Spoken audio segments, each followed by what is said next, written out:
شب برات اصل میں براعت ہے، براعت، براعت کا مطلب نجات۔ 15 شعبان کی رات کو بہت سارے لوگ شب برات کہتے ہیں یا لیلۃ البرات کہتے ہیں، اور یہ عقیدہ رکھا جاتا ہے کہ آج کی رات اللہ تعالیٰ جہنم سے آزاد کرتا ہے۔ مگر 15 شعبان کی رات کے بارے میں کوئی بھی صحیح حدیث موجود نہیں ہے، نہ نبی سے کوئی خاص عمل موجود ہے۔ اس لیے 15 شعبان کو آپ کوئی الگ سے عبادت نہیں کریں گے، نہ اس دن الگ سے کوئی روزہ رکھیں گے۔ ہاں، شعبان کے مہینے میں آپ کثرت سے روزہ رکھ سکتے ہیں۔ اللہ کے پیارے نبی اکثر شعبان میں روزہ رکھتے تھے، بلکہ جن عورتوں کے روزے چھوٹے ہوئے ہیں، جو عورتوں کے نیچرل روزے چھوٹے رہتے ہیں، ان کو بھی چاہیے کہ شعبان میں وہ جلدی سے پورا کر لیں، تاکہ اگلے رمضان میں پھر پرانا روزہ باقی نہ رہے۔ جو بھی پچھلے سال کا روزہ باقی ہے شعبان میں عورتیں پورا کر لیں تو بہتر ہے، کیونکہ اللہ کے نبی صلی اللہ علیہ وسلم اکثر شعبان میں روزہ رکھتے تھے، اور اماں عائشہ بھی اسی مہینے میں روزہ رکھتی تھی تاکہ ان کے روزے کی قضا پوری ہو جائے۔ تو بہرحال شب برات کی کوئی اصلیت نہیں ہے، اس کے تعلق سے کوئی بھی صحیح حدیث موجود نہیں ہے۔ اللہ ہماری بہت ساری مسلمان لڑکیاں کالجوں میں پڑھتی ہیں، اور وہ کالج گرلز کالج ہوتا ہے، وہاں لڑکے نہیں پڑھتے، صرف لڑکیاں پڑھتی ہیں۔ ماں باپ تو بڑے خوش ہیں، چلو آج کے دور میں ہماری لڑکی کوئی ایجوکیشن میں نہیں پڑھ رہی ہے، لڑکا لڑکی ساتھ میں پڑھتے تو بوال ہوتا، چلو لڑکیوں کے کالج میں پڑھ رہی ہے، ہماری لڑکی سیف ہے۔ معاف کیجیے، آپ کی لڑکی سیف نہیں ہے۔ آپ کی لڑکی جن لڑکیوں کے ساتھ پڑھتی ہے، آپ تو بڑے دیندار ہیں، آپ تو اسلام کو فالو کرنے والے ہیں، لیکن آپ کی لڑکی جس کالج میں پڑھتی ہے وہاں بہت ساری ایسی لڑکیاں ہیں جن کے 10 بوائے فرینڈ ہیں، جو رات رات پر لڑکیوں سے چیٹنگ کرتی ہیں، جو زنا کرتی ہیں، جو بدکاری کرتی ہیں، اور آپ کی لڑکی جب ایسی لڑکیوں کے ساتھ پڑھے گی تو ان کا اثر آپ کی بیٹی کے اوپر بھی پڑے گا۔ صحبت کا اثر پڑتا ہے میرے پیارے ساتھی۔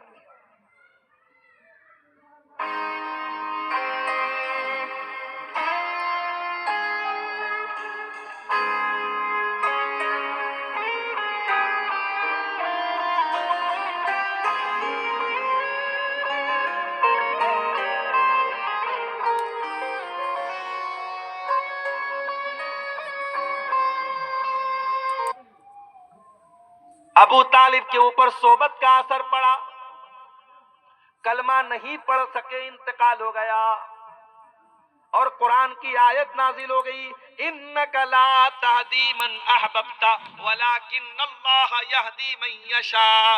اے میرے نبی، آپ جس کو چاہیں اس کو ہدایت نہیں ملے گی، اللہ جس کو چاہے گا اس کو ہدایت ملے گی۔ ہدایت ہمارے ہاتھ میں نہیں ہے میرے پیارے ساتھی۔ اسی لیے شاعر کہتا ہے، ابو طالب کے قصے نے حقیقت کھول کر رکھ دی، نہ ہو آنکھیں تو گھر کی روشنی سے کچھ نہیں ہوتا۔ اگر آپ کی آنکھوں میں روشنی ہی نہیں ہے، آپ کے گھر میں بڑے بڑے بلب لگا دیے جائیں، بڑے بڑی مرکری لگا دی جائے، بڑے بڑے ٹیوب لائٹ لگا دیے جائیں، اگر آپ کی آنکھوں میں روشنی نہیں ہے تو لائٹ کا کیا فائدہ ہے؟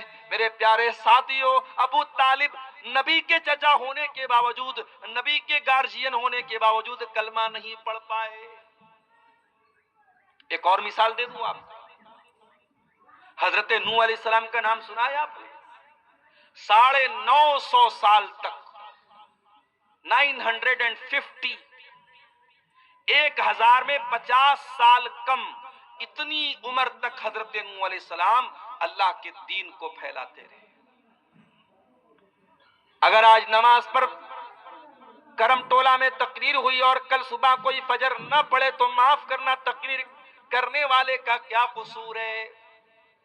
ہر سال جلسہ ہو رہا ہے، پردے پر تقریریں ہو رہی ہیں، لیکن آپ کے کرم ٹولہ میں جیسے ہی میں داخل ہوا، میں نے دیکھا جوان لڑکی اپنی ماں کے ساتھ جلسے میں آ رہی ہے، ہونٹوں پر لپسٹک بھی لگی ہوئی ہے، چمکدار کپڑا بھی پہنے ہوئے ہے، خوشبو میں بسی ہوئی ہے، اور تقریر سننے کے لیے آ رہی ہے۔ کتنی تقریریں علماء نے بیان کی، نہ بے پردگی میں کمی آئی، نہ بے حیائی میں کمی آئی۔ اگر آپ عمل نہیں کرتے ہیں تو معاف کرنا میرے پیارے ساتھیوں، اس میں تقریر کرنے والوں کا، بیان کرنے والوں کا کیا قصور ہے؟ نوح علیہ السلام 950 سال تک تبلیغ کرتے رہے اور تھوڑے سے لوگ ان کے اوپر ایمان لائے. اللہ نے حکم دیا کہ اے نوح بس بہت ہو گیا. وَاصْنَعِ الْفُلْكَ بِأَعْيُنِنَا، اے نوح علیہ السلام ہمارے حکم سے کشتی بناؤ. نوح علیہ السلام نے پوچھا نہیں اے اللہ کشتی کیوں بناؤ، پانی تو نہیں ہے یہاں پہ. حضرت نوح علیہ السلام گنگا کے کنارے تھوڑی رہتے تھے. ان کو لال بتھانی سے منیہاری ہم کو جانا ہو تو ہمیں کشتی کا سہارا لینا پڑتا ہے، بیچ میں ندی ہے، وہاں تو دور دور تک ندی نہیں تھی. نوح علیہ السلام نے، اللہ نے حکم دیا کشتی بناؤ. نوح علیہ السلام نے لاجک نہیں پوچھی. آج ہمارا نوجوان ہر چیز کی لاجک پوچھتا ہے. مولوی صاحب ایک عورت کا میرے پاس میسج آیا، مولوی صاحب یہ بتائیے کہ شوہر کے مرنے کے بعد بیوی کو 4 مہینہ 10 دن کی عدت کیوں گزارنی پڑتی؟ میں نے کہا کہ میری بہن، بیوی کو اپنے شوہر کے احترام میں، میاں بیوی کا رشتہ احترام کا رشتہ ہے. بیوی اپنے شوہر کی عزت کرتی ہے، احترام کرتی ہے، سمان کرتی ہے، رسپیکٹ کرتی ہے. تو اللہ تعالیٰ نے حکم دیا ہے کہ شوہر مر جائے تو بیوی 4 مہینہ 10 دن تک عدت گزارے. اور پھر میں نے اس بہن کو یہ بھی نصیحت کی کہ ہر چیز کی لاجک مت تلاش کیا کرو. شریعت میں آپ کو بہت ساری ایسی چیزیں ملیں گی، کوئی لاجک نہیں، کوئی لاجک نہیں.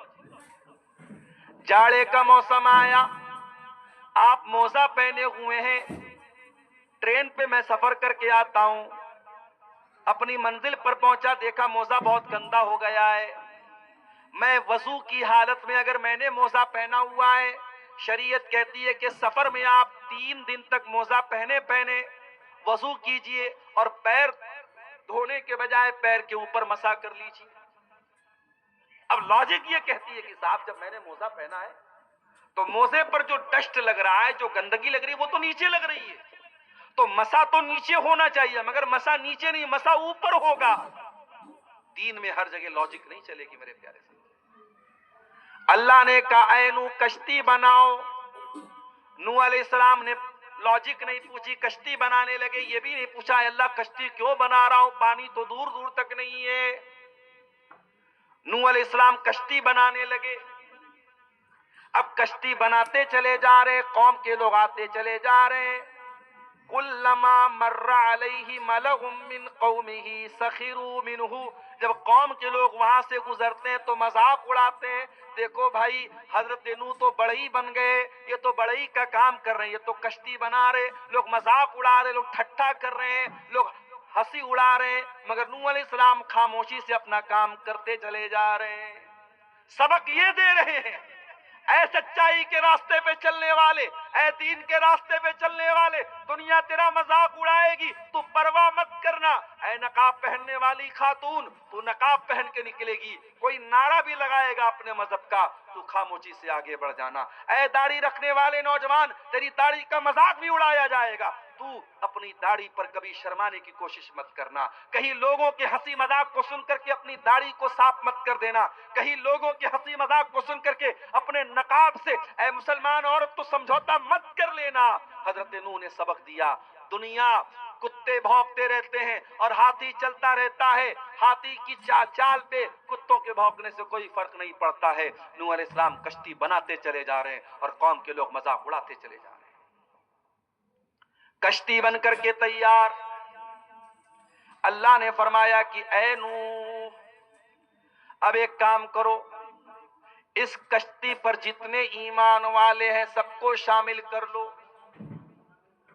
اور تمہارے جتنے پریوار کے لوگ ہیں ان کو بھی کشتی پر بٹھا لو.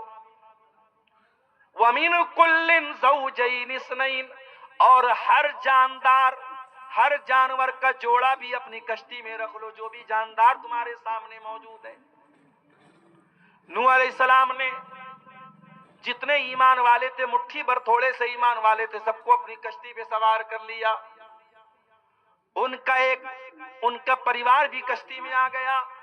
ان کی ایک بیوی ان کے اوپر ایمان نہیں لائی، وہ کشتی پہ نہیں چڑھی، اور ان کا ایک بیٹا ایمان نہیں لایا، وہ کشتی پہ نہیں چڑھا. بیٹے کا نام کنعان تھا. جو علماء نے بیان کیا ہے واللہ اعلم، اس کا نام کنعان تھا۔ کنعان نام کا لڑکا بیٹھا نہیں کشتی پہ، نہیں سوار۔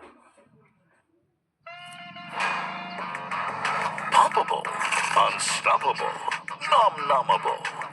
KFC. جب کشتی کے چلنے کا ٹائم آیا، اللہ نے زمین کو حکم دیا، زمین سے پانی نکلنے لگا، پوری زمین پانی سے بھر گئی، ہر طرف پانی ہی پانی نظر آنے لگا۔ اگر آپ کو نوح علیہ السلام کے طوفان کا اندازہ لگانا ہے تو یوٹیوب پہ جا کے دیکھنا، جب سونامی آئی تھی تب کیا حال تھا۔ انڈونیشیا کے وہ علاقے جہاں بڑی بڑی بلڈنگیں سمندر کے کنارے تھی، تاش کے پتوں کی طرح ٹہ گئی، گر گئی، ان علاقوں سے جا کے پوچھ لینا اور اندازہ لگا لینا کہ نوح علیہ السلام کے زمانے میں طوفان کیسا آیا تھا۔ آج بھی طوفان آتا ہے تو انسان کی کوئی بنائی نہیں بنتی، انسان کی کوئی طاقت کام نہیں آتی۔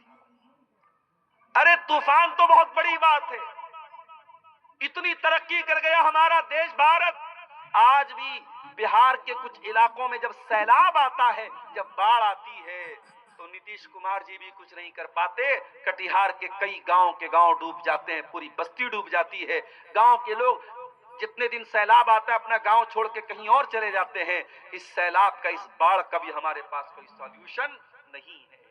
انسان اللہ تبارک و تعالیٰ کی قدرت کے آگے اتنا مجبور ہے۔